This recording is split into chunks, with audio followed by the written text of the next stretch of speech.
Bismillahirrahmanirrahim. Assalamualaikum warahmatullahi taala wabarakatuh. Waalaikumsalam warahmatullahi taala wabarakatuh. La haula wala quwwata illa billah. Amma ba'du. Apa kabar ibu-ibu hari ini? Baik, Bu. Alhamdulillah. Pada kesempatan pertemuan kali ini, Bapak Ibu sekalian, kita akan membahas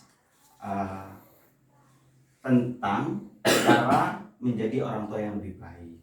Nah, sesi pada kesempatan kali ini adalah sesi di mana orang tua itu harus memiliki konsep diri yang positif.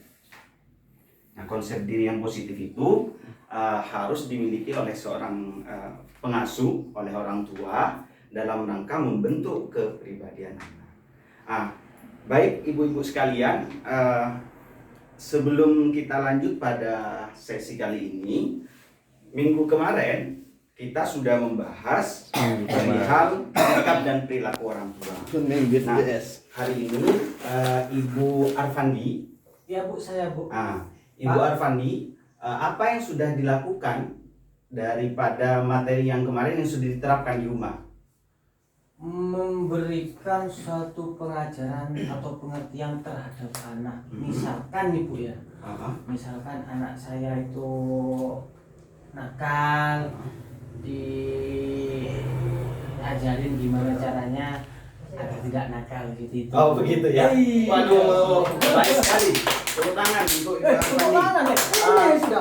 Bapak Ibu sekalian, hari ini kita akan belajar tentang konsep diri yang positif. Artinya orang tua sebagai, kalau diibaratkan terhadap benda, maka orang tua ini merupakan cermin, di mana cermin akan selalu memantulkan setiap gambar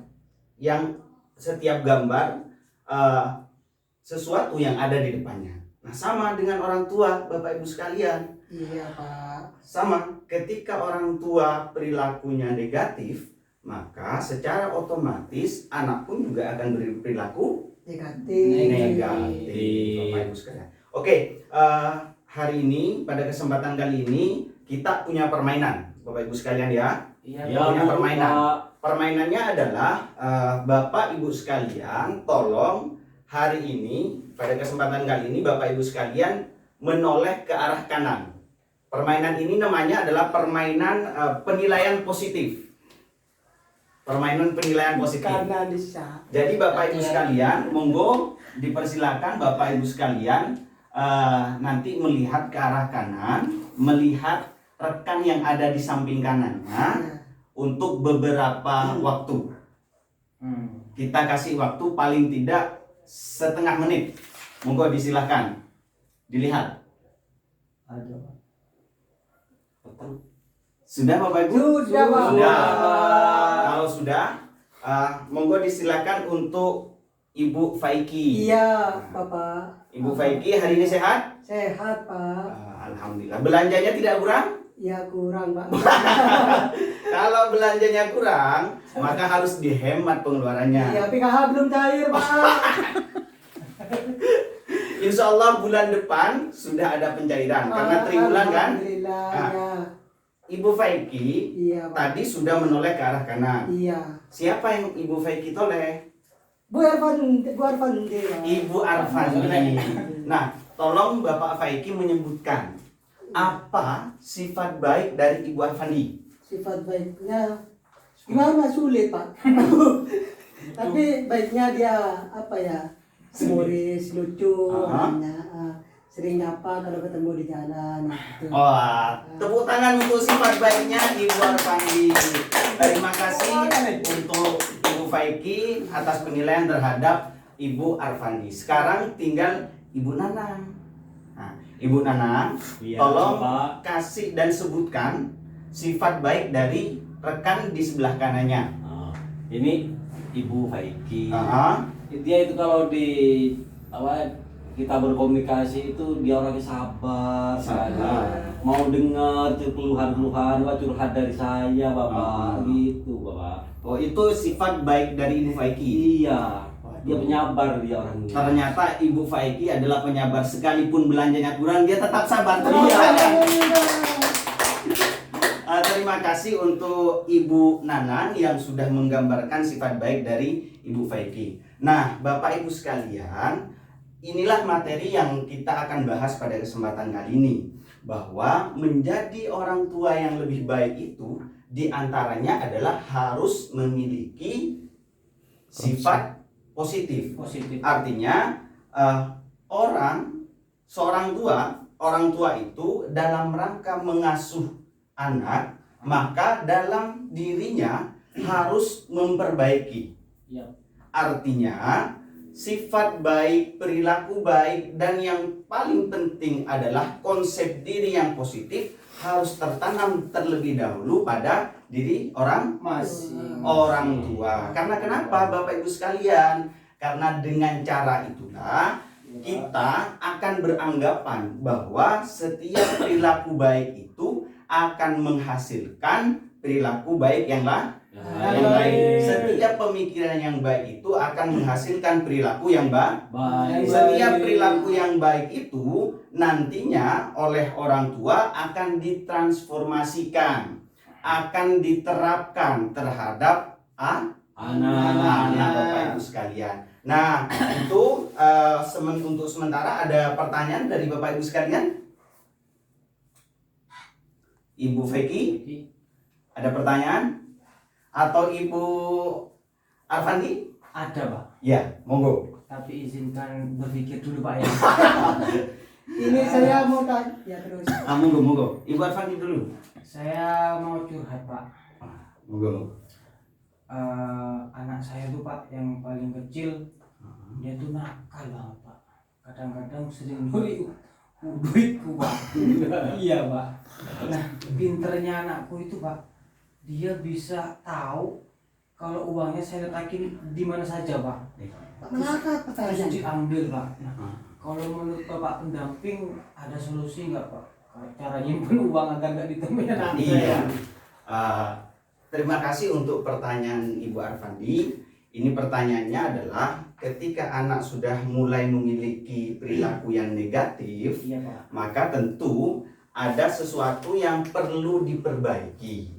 Nah, maka dari itu sahabat Bapak Ibu sekalian, pada kesempatan kali ini perilaku positif itu harus dimusyawarahkan di dalam sebuah keluarga. Siapa keluarga itu? Keluarga adalah antara bapak, ibu, dan anak. Hal yang perlu dilakukan ketika kejadiannya seperti yang terjadi pada Ibu Arfandi, maka tentunya bapak dan ibu harus pertama bermusyawarah.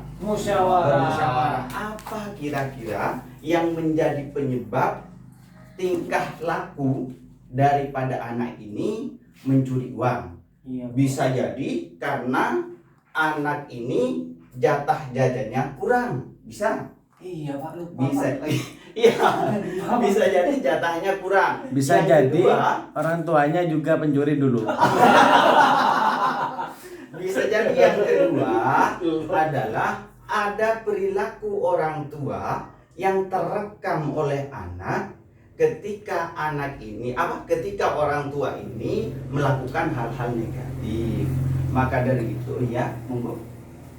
Yang cukup untuk ngasih jajan anak berapa, Pak, kira-kira, Pak? Oh iya. Nah, ini kita Bapak Ibu Arfandi, ini pertanyaan Ibu Arfandi sebenarnya akan kita bahas di sesi berikutnya, Oh iya, yaitu Pak. modul tentang tentang perekonomian keluarga. Di antaranya adalah pembahasan mengenai pola penyimpanan, kemudian menabung, dan kemudian pola penganggaran dalam keluarga. Iya. Akan Pak. tetapi untuk persoalan berapa kira-kira uang saku yang cocok dan pantas untuk seorang anak, maka sebenarnya tidak ada anak yang kemudian tidak pernah kurang Oh iya, Pak. ketika urusan jajan, ya. Iya, benar. Karena rata-rata anak ini memang kerjanya jajan, main jajan, begitu. Iya, Nah, benar. maka dari itu nanti oleh keluarga ini harus dimusyawarahkan, harus dianggarkan. Nah, ini kita akan ketemu di sesi berikutnya. Oke, begitu Ibu Arfandi ya? Iya, Pak. Bisa dipahami? Paham pas, Pak. Untuk selanjutnya, monggo Iya, ini tanya Pak pendamping. buat Peggy. Monggo. Ini kan Mbak Fandi kan tetangga saya. Ah. Nah, anaknya memang bandel. Oh iya. Itu sering ganggu anak saya. Itu gimana, tak pukul aja ya atau gimana Pak? Pak. Mas Ade. Bapak Ibu sekalian, di antara pola perilaku orang tua, pola pengasuhan anak, di antaranya adalah di beberapa sesi yang akan datang berikutnya kita akan dihadapkan pada langkah bagaimana mengurangi tindakan negatif dari anak dan bagaimana kemudian merubah pola buruk itu menjadi pola yang baik. Nah, ini kita akan bahas di sesi berikutnya. Iya. Nah, cuman seperti yang terjadi pada kasusnya Ibu Faiki dan juga menjadi kasusnya Ibu Arfandi otomatis, Iya. karena tidak mungkin anaknya Ibu Arfandi mukulnya ke Ibu Faiki, pasti ke anaknya. Nah, yang perlu dilakukan adalah kita harus memahami pertama bahwa ada lingkungan kedua daripada anak untuk bermain. Lingkungan yang pertama adalah lingkungan keluarga. Lingkungan yang kedua adalah lingkungan bermain. Oh iya. Nah, lingkungan bermain ini merupakan lingkungan pembentukan karakter anak, pembentukan mental anak. Nah, maka dari itu, kalau kejadiannya kedua orang ini bertengkar, maka harus dikasih pemahaman terhadap dua anak ini, apa yang kemudian terjadi. Karena ini akan beda penanganan jika anaknya ini masih di bawah umur 6 tahun atau di atas umur 10 tahun. Ini akan beda secara penanganan. Cuman yang jelas Bapak Ibu sekalian, konsep diri yang positif ini harus bisa dimulai dari orang yang melakukan pengasuhan terhadap anak. Siapa dia? Bisa orang tua atau juga bisa kakek dan nenek. Karena kan yang umum hari ini untuk wilayah Desa Pakandangan Sangra ini rata-rata orang tuanya melancong ke Jakarta cari kerja dan lain sebagainya. Iya, maka dari itu kadangkala anak didik ini atau anak daripada KPM ini kemudian secara kasih sayang kemungkinan ini kekurangan kasih sayang dari orang tua, sehingga tindakan agresif, kemudian tindakan overaktif yang ditampilkan oleh anak ini terpengaruh dari bagaimana kurangnya kasih sayang orang tua. Jadi Bapak Ibu sekalian, materi pada kesempatan kali ini bisa cukup dipahami. Satu lagi, Pak. Ya, monggo. Ini Bapak, gimana kan sudah yang materi kemarin-kemarin itu sudah dijelaskan sama Bapak. Ini kalau anak itu suruh muji, kalau kasih apa, dia melakukan tindakan yang baik harus dikasih hadiah. Nah, kok ini saya sudah terapkan Bapak, tapi kok anak saya kok malah nambah-nambah lagi Pak, minta terus Pak jajannya Bapak. Gimana ini Bapak? Sudah dipuji sudah, kalau sudah disuruh dikasih dikasih hadiah sudah. Lo kok ini terus, kok nambah? Biasanya 500, sekarang minta 1.000, 2.000, nambah gitu Bapak. Iya. Ini pertanyaan yang brilian ya. Oh iya Pak. Fakta yang terjadi di lapangan, apa yang dialami oleh Ibu Nanang ini adalah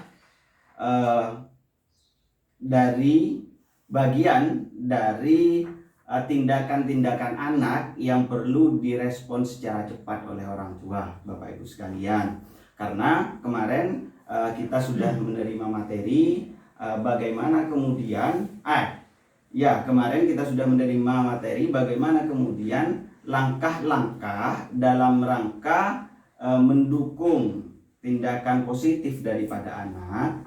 Maka fakta yang terjadi di lapangan ternyata anak malah ngelunjak bahasanya. Iya, Tenang, Pak. malah melunjak. Iya, malah nambah-nambah terus. Sudah Pak. dikasih 1.000, malah nanti disuruh-suruh lagi, dimintai tolong lagi, malah mintanya 2.000. Iya, Pak. Nah, hal yang perlu dilakukan oleh orang tua adalah yang perlu dipahami bahwa reward atau hadiah itu bisa berwujud macam-macam. Di antara wujudnya adalah wujud pujian. Wujud pujian berupa ucapan terima kasih, ini juga harus dipahami bahwa ini adalah pujian. Karena apa Bapak Ibu sekalian? Karena pujian sebagian dari legitimasi, pengesahan bahwa tindakan anak itu berarti diamini, diperbolehkan oleh orang tua. Semisal anak sudah bisa gosok gigi sendiri, anak sudah bisa mandi sendiri, dan ini kemudian diapresiasi oleh orang tua, maka tindakan ini akan dilakukan secara berulang-ulang oleh anak.